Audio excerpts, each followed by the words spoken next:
Let's have another example of solving quadratic equations using quadratic formula. Proceed tayo kay example number 9. So you have 2x squared plus 3x equals 27. So gaya ng sabi ko dun sa una, siguraduhin na nasa form na siya ng ax squared plus bx plus c is equal to 0 bago tayo mag-solve. So ganun ulit. Naliligaw yung constant term, so lipat mo lang or transpose mo lang siya sa kabila. So you will have 2x squared plus 3x, lipat mo positive 27, magiging negative 27 is equal to 0. Once na nandito sa form na to na, pwede mo lang kunin yung value ng a, which is 2, value ng b, which is 3, and value ng c, which is negative 27. Once na nakuha na yung value ng a, b, and c, substitute na natin sa formula.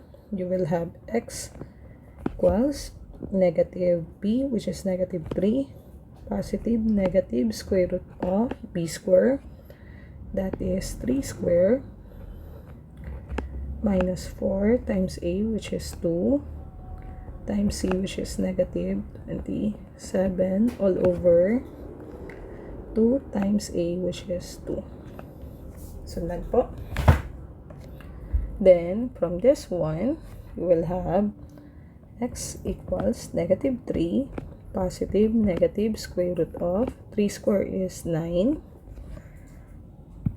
Pwede mo na yung sign mo na. Negative 4 negative times positive is negative. Negative times negative is positive. Then, numbers naman. 4 times 2 is 8, and 8 times 27 is, pwede na natin multiply dito sa gilid. Para hindi mahirapan.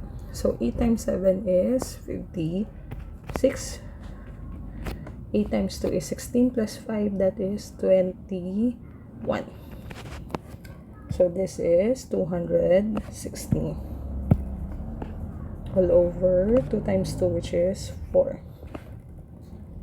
Add lang natin, you will have x equals negative 3, positive negative 9 plus 216 is 225, all over 4. And ang 225 ay perfect square. So the square root of 225 is 15, all over 4. Yan. So, once nandiyan na sa form na yan, pwede na nating isulat as x sub 1 equals negative 3 plus 15 over 4. And x sub 2 equals negative 3 minus 15 all over 4. Now, dito medyo nagkamali yung iba nung sa seat work. So, negative 3 and positive 15 is positive 12 over 4, and that is divisible. 12 divided by 4 is 3. So, walang problema doon. Dito sa x sub 2, negative 3 and negative 15 is negative 18 divided by 4. Now, 18 is not divisible by 4, pero pareho siyang divisible sa 2.